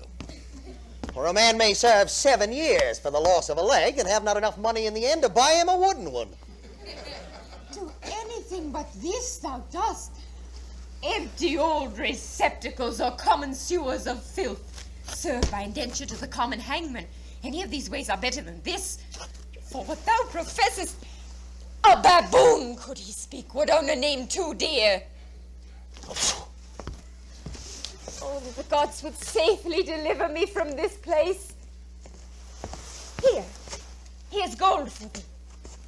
If that thy master would gain by me, proclaim that I can sing, dance, sew, and weave, with other virtues which I keep from boast, and I will undertake all these to teach. I doubt not but this populous city will yield many scholars. But can you teach all this you speak of? Prove that I cannot. Take me home again and prostitute me to the basest groom that doth frequent your house. Well, I'll do for thee what I can. If I can place thee, I will. But amongst honest women. In faith, my acquaintance lies little amongst them. But since my master and mistress have bought you, there's no going without their consent. Therefore, I'll acquaint them with your purpose, and I doubt not, but I shall find them tractable enough. Come your ways. I'll do for thee what I can. Come your ways with me. Marina thus the brothel scapes, and chances into an honest house, our story says. She sings like one immortal, and she dances as goddess-like to her admired lay. Deep clerk she dumbs, and with her needle composes nature's own shape of bud, bird, branch, or berry, that even her art's sisters, the natural roses. Her inkle silk twinned with the rubied cherry. The pupils lack she none of noble race who pour their bounty on her, and her gain she gives the cursed ball. Here we her place, and to her father turn our thoughts again, where we left him on the sea. We there him lost, whence driven before the winds, he is arrived here where his daughter dwells, and on this coast suppose him now at anchor. The cities strive god Neptune's annual feast to keep, from whence Lysimachus our Tyrian ship espies, his banners sable, trimmed with rich expense, and to him in his barge with fervor hies. In your supposing, once more put your sight of heavy Pericles. Think this his bark, where what is done in action, more if might shall be discovered. Please you, sit and hark. Where's Lord Helicanes? He can resolve you. Ah, here he is. Sir, there is a barge put off from Italy, and in it Lysimachus, the governor, who craves to come aboard. What is your will? That he have his. Call up some gentlemen. Gentlemen, hold! My lord calls. Called, your lordship? Gentlemen, there is some of worth would come aboard. I pray, greet them fair. Sir, here is the man that can in aught you would resolve you. Hail, reverend sir! The gods preserve you! And you, sir, to outlive the age I am, and die as I would do. You wish me well. Being on shore, honoring of Neptune's triumphs, seeing this goodly vessel right before us, I may to it to know of whence you are. First, what is your place? I am the governor of this place you lie before. Sir, our vessel is of Tyre, in it the king, a man who for this 3 months hath not spoken to anyone, nor taken sustenance but to prorogue his grief. Upon what ground is his distemperature? Would be too tedious to repeat, but the main grief springs from the loss of a beloved daughter and a wife. May we not see him? You may, but bootless is your sight, for he will not speak to any. Yet let me obtain my wish. Behold him. This was a goodly person, till the disaster that one mortal night drove him to this. Hail, royal sir. The gods preserve you. Sir King, all hail! It is in vain. He will not speak to you. Sir, we have a maid in Middling, I durst wager, would win some words of him. But 'tis well bethought. She questioned us with her sweet harmony, and other chosen attractions would allure, and make a battery through his stiffened parts, which now are midway stopped. She is all happiest, the fairest of all, and with her fellow maids is now upon the leafy shelter that abuts against the island's side. Sure, all's effectless, yet nothing we'll omit that bears recovery's name.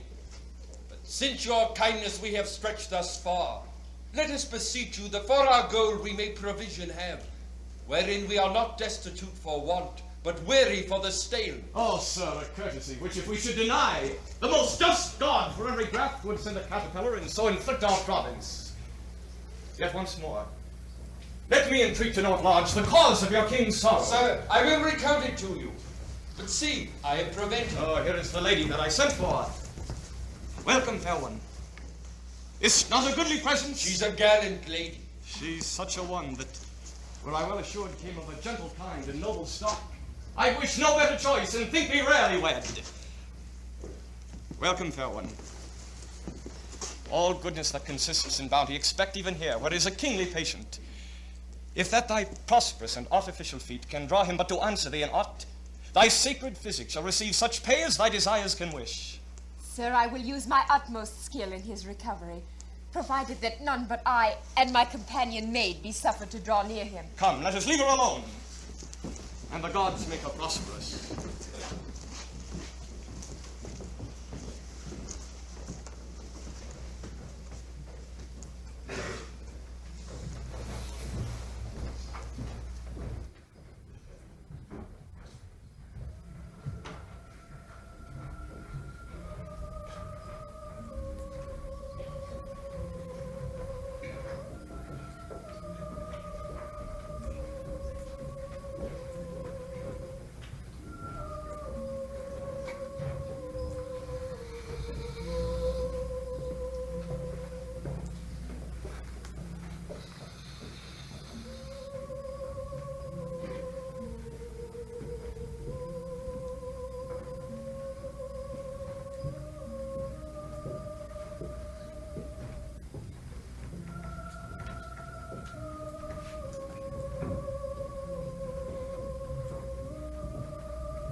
Mark to your music?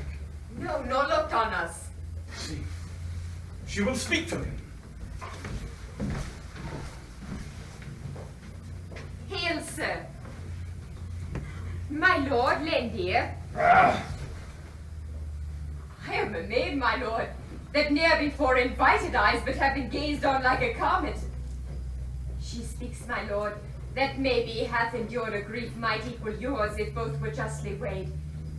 Though wayward fortune did malign my state, my derivation was from ancestors who stood equivalent with mighty kings. But time hath rooted out my parentage, and to the world and awkward casualties bound me in servitude. I will desist. There is something close upon my cheek, and whispers in my ear, go not till he speak. My fortunes, parentage, good parentage, to equal mine, was it not thus what say you? Said my lord, if you did know my parentage, you would not do me violence. I do think so. Pray you, turn your eyes upon me. You are like something. What countrywoman here of these shores? No, nor of any shores. Yet I was mortally brought forth that am no other than I appear. Oh, I am great with woe and shall deliver weeping. My dearest wife was like this maid, and such a one my daughter might have been. My queen's square brows, her stature to an inch, his wand like straight, a silver voice, her eyes as jewel-like, encased as richly, in pace another Juno, who starves the ears she feeds and makes them hungry the more she gives them speech. Where do you live? Where I am but a stranger. From the deck you may discern the place. Where were you bred? And how achieved you these endowments which you make more rich to all? If I should tell my history, it would seem like lies disdained in the reporting. Prithee, speak. Falseness cannot come from thee. For thou look'st as modest as justice, and thou seem'st at palace for the crowned truth to dwell in. I will believe thee, and make my senses credit thy relation to points that seem impossible. For you look like one I loved indeed. What were thy friends? Didst thou not say when I pushed thee back, 'twas when I perceived thee, that thou camest from good descending? So indeed I did. Report thy parentage. I think thou saidst thou hast been tossed from wrong to injury, and that thou thought'st thy griefs might equal mine if both were open. Some such thing I said, and said no more but that my thoughts did warrant me was likely. Tell thy story. If thine considered, through the 1000th part of my endurance, thou art a man, and I have suffered like a girl. Yet thou look'st like patience, gazing on kings' graves, smiling extremity out of act. What were thy friends? How lost thou them? Thy name, my most kind virgin, recount her to beseech thee. Come, sit by me. My name is Marina. Oh! I am mocked, and thou by some insensate god sent hither to make the world laugh at me. Oh, patience, good sir, or here I'll cease. Nay, I'll be patient. How little knowest how thou dost startle me to call thyself Marina. Name was given me by one that had some power. My father and a king. How? A king's daughter and called Marina? You said you would believe me, but not to be a troubler of your peace, I will end here. Are you flesh and blood? Have you a working pulse, and are no fairy? Motion as well? Speak on. Where were you born, and wherefore called Marina? Called Marina, for I was born at sea. At sea? What mother? My mother was the daughter of a king, who died the minute I was born, as my good nurse Lecorida hath oft delivered weeping. Stop there a little. This is the rarest dream that ere dull sleep did mock sad fools withal. This cannot be, my daughter's buried. Speak on. I'll hear you more to the bottom of your story and never interrupt you. You scorn to believe me. To a best I did give I shall believe you by the syllable of what you shall deliver. Yet give me leave. How came you to these parts? Where were you bred? The king, my father, did in Tarsus leave me, till cruel Cleon with his wicked wife did seek to murder me, and having wooed a villain to attempt it, and having drawn to do it, a crew of pirates came and rescued me, brought me to Mitylene. Good sir, whither will you have me? Why do you weep? It may be you think me an impostor. No, good faith. I am the daughter to King Pericles, if good King Pericles be. Oh, Helicanus! Helicanus! Calls my lord? Thou art a grave and noble counsellor, most wise and general. Tell me, if thou canst, what this maid is, or what is like to be, that thus hath made me weep. I know not. But here is the regent, Sir of Mitylene, speaks nobly of her. She never would tell her parentage. Being demanded that, she would sit still and weep. Oh, Helicanus, strike me on it, sir. Give me a gash. Put me to present pain, lest this great sea of joys rushing upon me o'erbear the shores of my mortality, and drown me in their sweetness. Oh, come hither, thou that begettest him that did thee beget, thou that was born at sea, buried at Tarsus and found at sea again. Down on thy knees, Helicanus. Thank the gods, as loud as thunder threatens us. This is Marina. What was thy mother's name? Tell me but that, for truth can never be confirmed enough. Thou doubt'st it ever sleep. First, sir, I pray, what is your title? I am Pericles of Tyre. But now tell me my drowned queen's name, as in the rest you said thou hast been godlike perfect. Thou art then the heir to kingdoms and another life to Pericles thy father. Is it no more to be thy daughter than to say my mother's name was Thaisa? Thaisa was my mother who did end the minute I began. No blessing on thee. Rise. Thou art my child, mine own Helicanus. Bring me fresh garments.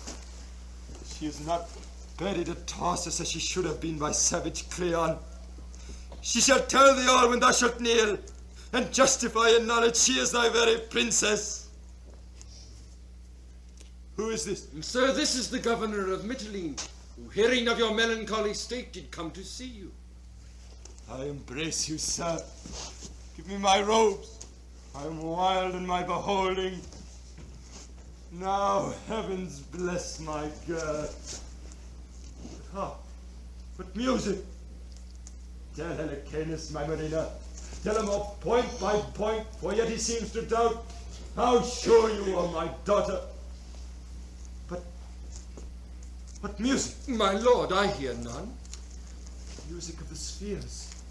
List, my Marina. It is not good to cross him. Give him way. Rarest sounds. Do ye not hear? Music, my lord? I hear most heavenly music. It nips me into listening, and heavy slumber hangs upon mine eyes. Let me rest. So, leave him all. Well, my companion friends, if this but answer to my just belief, I'll well remember you.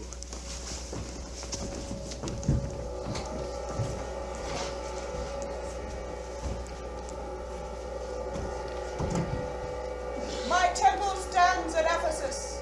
Hie thee thither, and do upon mine altar sacrifice. There, when my maiden priests are met together, before the people all, reveal how thou at sea didst lose thy wife, to mourn thy crosses with thy daughters call, and give them repetition to the life. Perform my bidding, or thou livest in woe. Do it, and be happy by my silver bow. Awake, and tell thy dream. Celestial Dian, Goddess Argentine, I will believe thee. Helicanus! Sir. My purpose was of Tarsus, there to strike the inhospitable Cleon.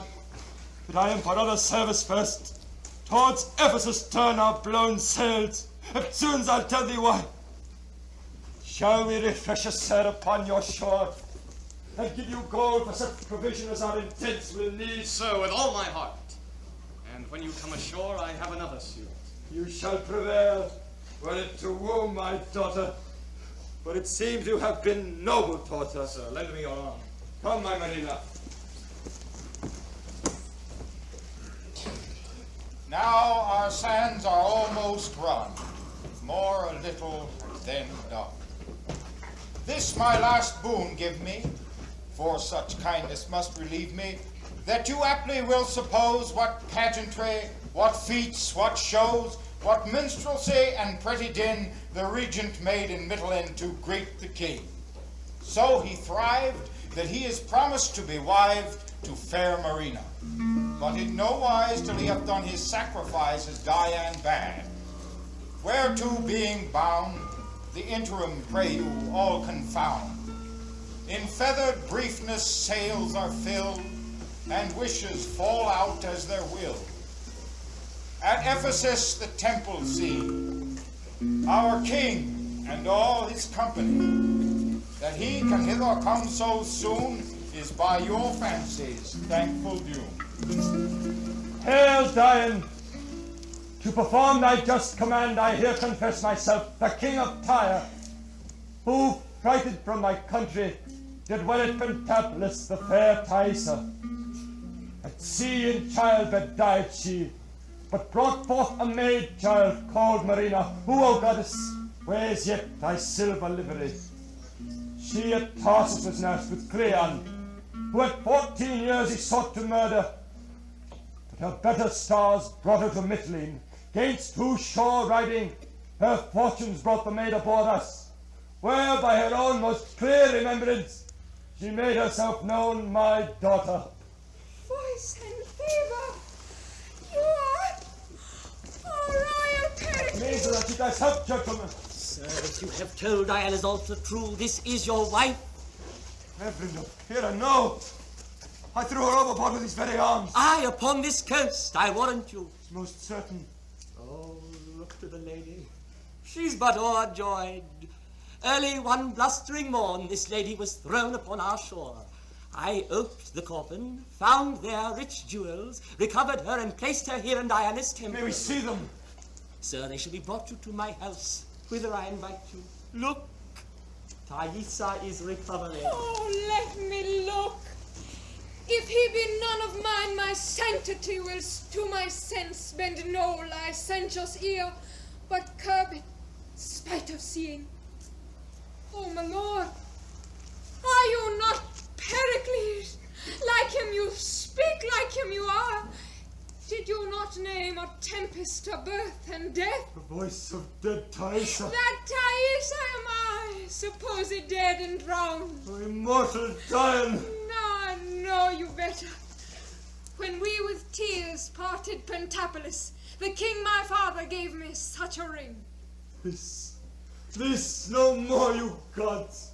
Your present kindness makes my past misery sport. You shall do well. From the touching of her lips, I may melt and no more be seen. Oh, come hither. Be buried a second time within these arms. My heart leaps to be gone into my mother's bosom. Look who kneels here. Flesh of thy flesh, Thaisa. Thy burden at the sea and called Marina, for she was yielded Oh, blessed and mine all. Hail, madam and my queen. I know you not. You have heard me say when I did fly from Tyre, I left behind an ancient substitute. Oh. You remember what I called the man? I have named him off. 'Twas Helicanus then. Still confirmation. Embrace him, dear Thaisa, this is he. Now do I long to hear how you were found, how possibly preserved, and who to thank, besides the gods, for this great miracle. Lord Sermon, my lord, this is the man through whom the gods have shown their power, that can from first to last resolve you. Reverend sir, the gods have no mortal officer more like a god than you. Will you deliver how this dead queen relived? Sir, I will. Beseech you, first go with me to my house, where shall be shown you all was found with her, how she came, placed here in the temple, no needful thing omitted. Pure Dian, bless thee for thy vision. I will offer night oblations to thee. Dear Thaisa, this prince, the betrothed of your daughter, shall marry her at Pentapolis. And now, this ornament makes me look dismal. Will I clip to form? And what this 14 years nose razor touched, to grace thy marriage day I'll beautify. Lord Sermon hath letters of good credit, sir, my father's dead. Heavens make a star of him. Yet there, my queen, we'll celebrate their nuptials, and ourselves will in that kingdom spend our following days. Our son and daughter shall in Tyrus reign. Lord Sermon, we do our longing stay to hear the rest untold. Sir, lead us the way.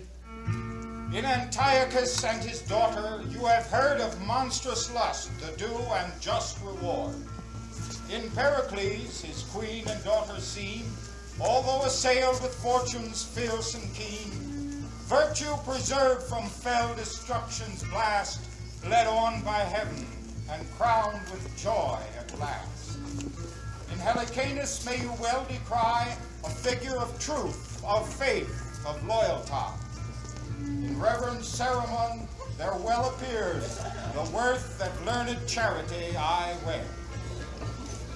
For wicked Cleon and his wife, when fame had spread their cursed deed and honored name of Pericles, to rage the city turned, that him and his they in his palace burned. The gods for murder seem so content to punish, although not done but meant. So on your patience evermore attending, new joy wait on you. Here our play has ended.